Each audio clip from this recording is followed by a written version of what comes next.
Hello and welcome, I'm Tafarra Gadamu. A flagship initiative of the African Union, the Africa Continental Free Trade Area became operational in January 2021. But where are we headed?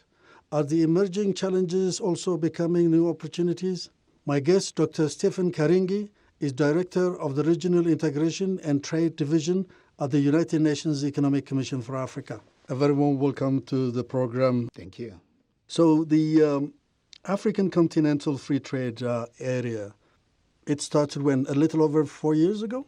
Well, actually not 4 years ago. It has been a process.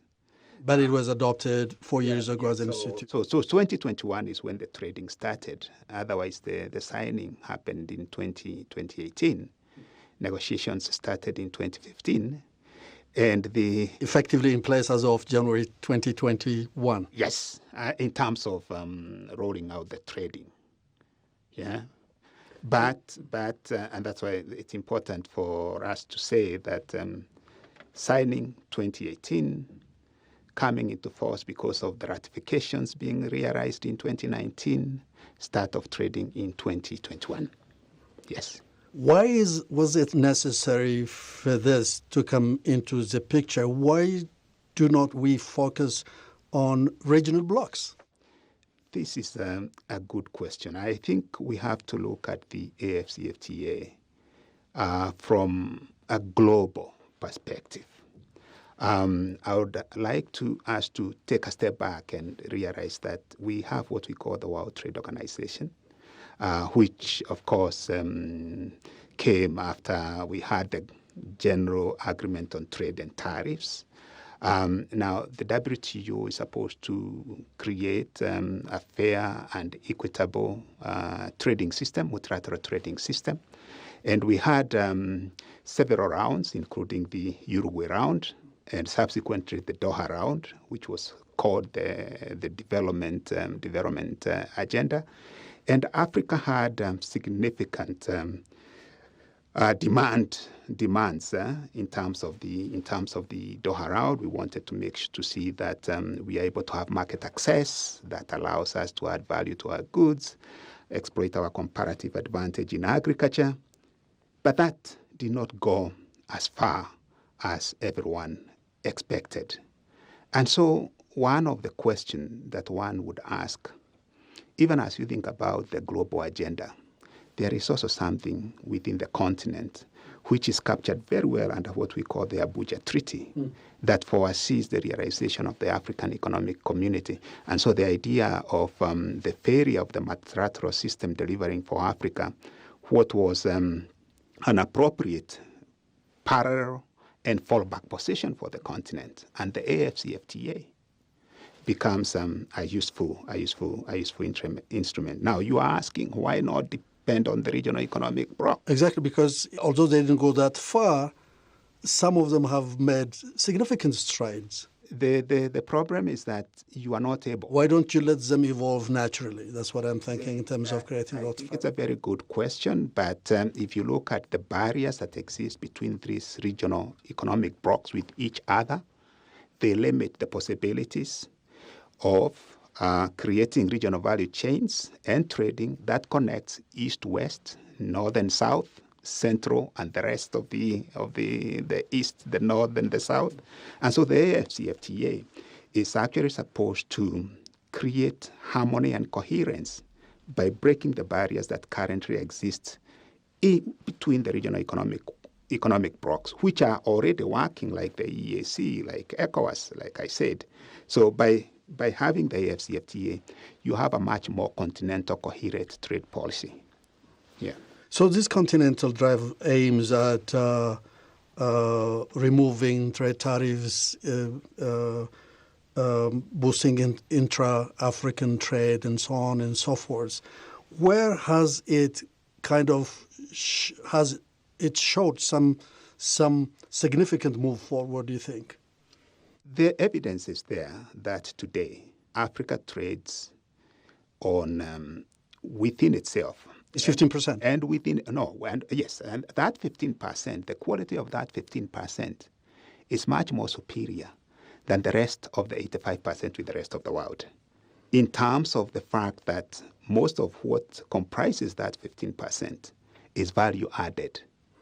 And that means you have much more secure jobs when it comes to you deepening and growing that 15%. And that is where the AFCFTA comes into play, because you bring down the tariff and the non-tariff barriers. It gives you a business case for deeper investments in infrastructure and connectivity.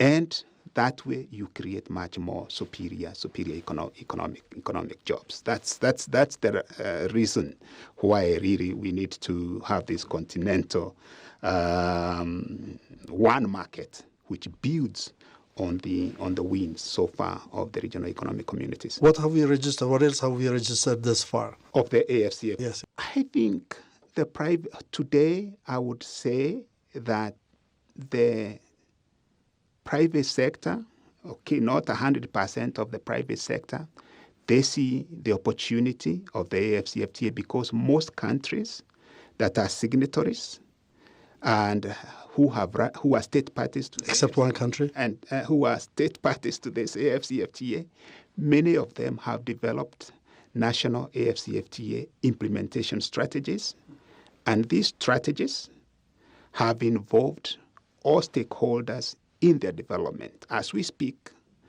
Ethiopia will be validating its national AFCFTA implementation strategy this month. And as you know, just I think last week, Ethiopia also gazetted its offer under the AFCFTA. So many countries have done exactly what Ethiopia did last week and what it's going to do this month in terms of creating, we have the rule book for the AFCFTA, and most of them have been domesticated through the gazetting by most governments, and most countries now have implementation strategies, and I think this is significant. And to add to that, because they are laying the ground.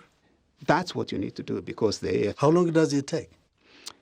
I think that's a very good question, because you have, and I think this is what most people miss, that it's one thing to sign and ratify an agreement.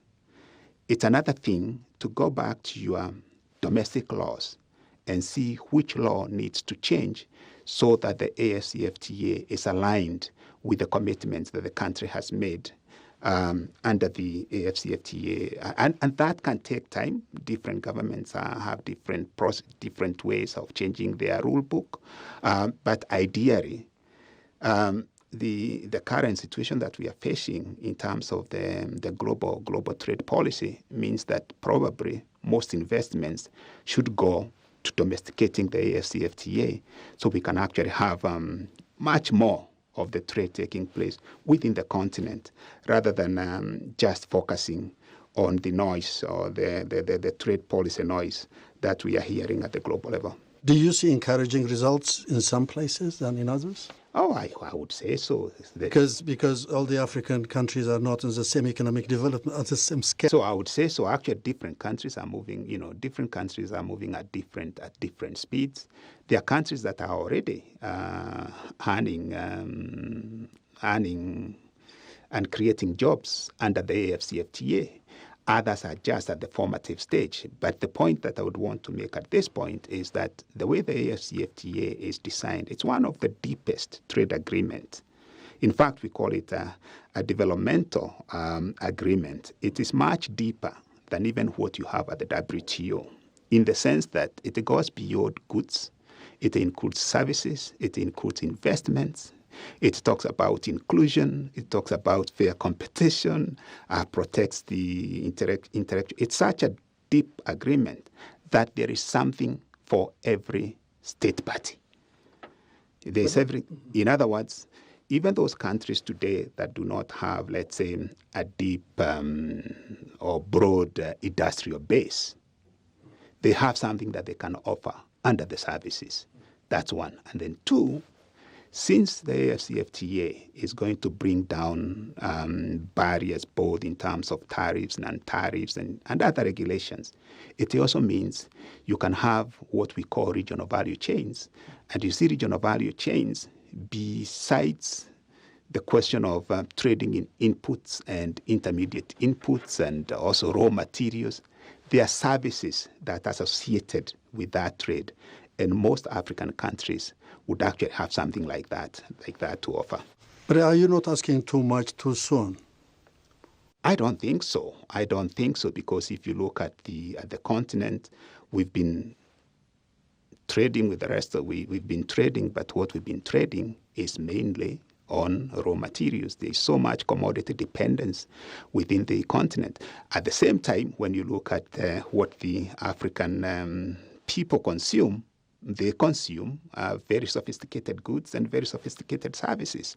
Now, the AFCFTA provides a platform that enables Africa to not only produce those sophisticated services, but also trade them, and also even digitally trade them, and also sophisticated goods, and also digitally trade those goods. So I don't think we are asking too much too soon, because the African consumer is as complex as any other consumer out there.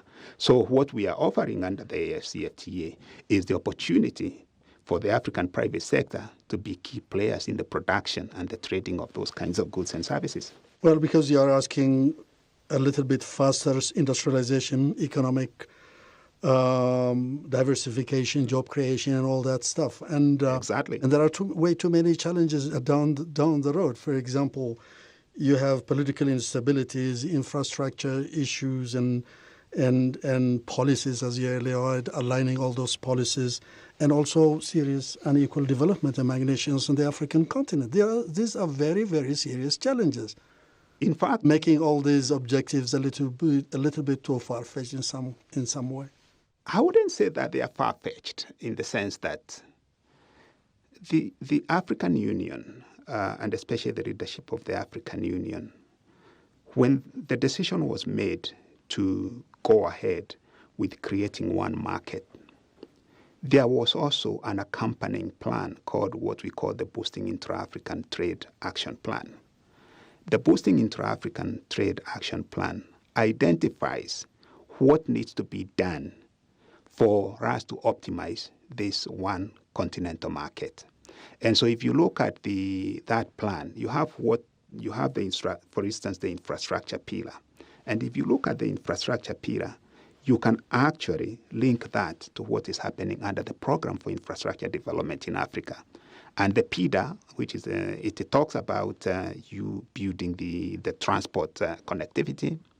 It talks about you building the digital public infrastructure. It talks about you laying down the foundation and creating even the energy trading markets for electricity. So those challenges are there, but the framers of the AFCFTA and the continental integration have identified them, and African taxpayers are putting a lot of their taxes towards the creation of this infrastructure. So in fact, it's a question of more of a glass half full rather than a glass half empty. How about the monetary union? Is it something that would be very much difficult to even contemplate in the next 20 years? That's a good question, in the sense that I talked about the Abuja Treaty. The Abuja Treaty foresees the creation of the African Economic Community, and this African Economic Community would be realized when you have this an African Monetary Union. But talking of today,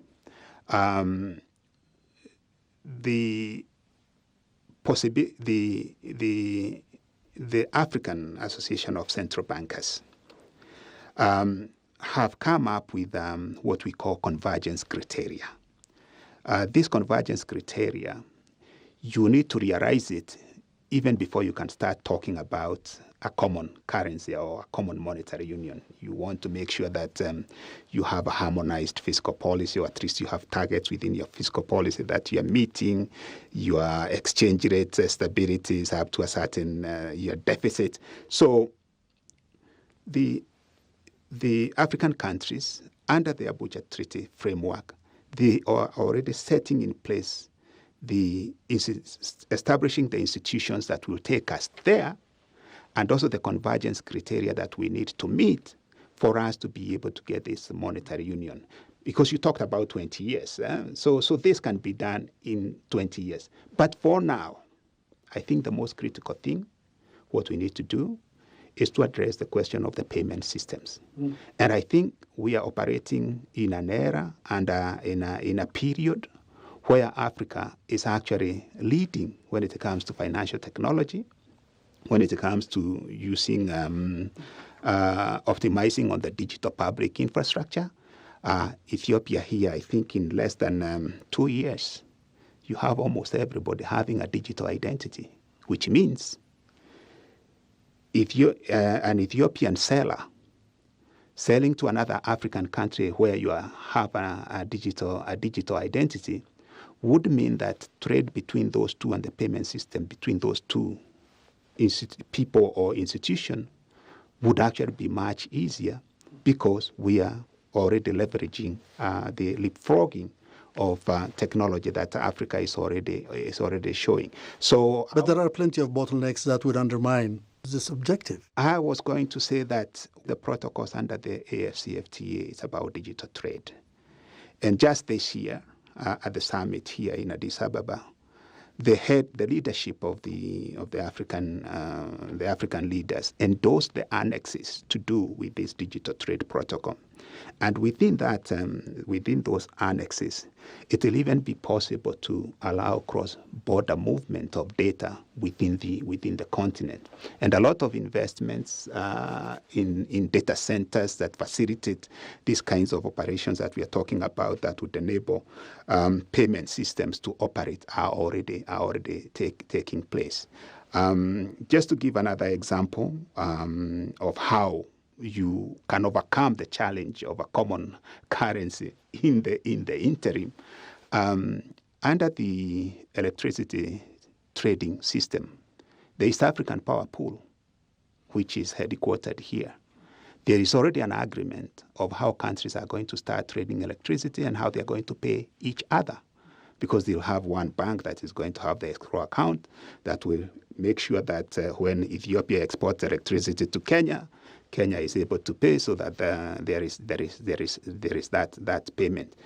All these mechanisms for creating pools, payment systems, is what Africa needs today, even as we think about going towards the monetary union. And probably we may not even, by the way the technology is going, maybe the private sector, who are the ones who trade, they might find that what they have is working and more efficient, and we don't know what happens on the 20th year.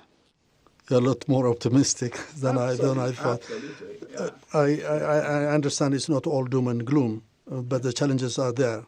And what do you make of President Trump's 10% tariffs imposed on African goods and possibly also services? I think, first of all, does that provide a fresh opportunity for Africans, or is it just a disaster packaged in some form coming in our direction? I actually think this, from an empirical analysis point of view, this issue of the additional 10 percentage points tariffs give Africa yet another opportunity to ask the question, and where is the lowest hanging fruit? I know sometimes we don't want to use that term, but I think the lowest hanging fruit has always been within Africa. And in the form of? Yeah, in fact, that's what I want to say. If you look at what African countries have been sending to the rest of the world, including the US, I said the quality of that trade in terms of jobs, in terms of vulnerability to shocks, is actually inferior to the quality of the jobs and the reduced vulnerability to the quality of the trade that takes place within the continent. So that's the first point I would want to make. The second point I would want to make is that the share of the U.S. as an export market for African countries has actually been falling over the last 20 years, whereas the share for Africa as a market for Africa has been rising. And so what we need to do, since this rising share is of higher quality, we need to be investing more into that. And so rather than focusing too much on the implications of this 10 percentage point increase because of what has happened in this global 10% increase, we should be focusing on how do we grow this. And we already have the solution on the table. We talked about the domestication of the AFCFTA and making use of it to move forward. And maybe what we should be doing is also to tackle those other challenges that you talked about, the investments in infrastructure, and one that we have not mentioned, the ability of African people to be able to move across borders within the continent. Because this in itself is also going to sort of have a multiplier effect in terms of the value of trade that takes place within the continent. So what you're basically saying is Africa is just building on what it has established. Absolutely. And I think this is what we need to put most of our investments in. If I was if I only had one beer to decide what to do as a policy maker between what is happening with the U.S. Imposed tariffs and my African possible market, I would spend that one beer on the African market in deepening that. Stephen Karingi, thank you so much for your thoughts on those issues. Thank you for the time. Thank you.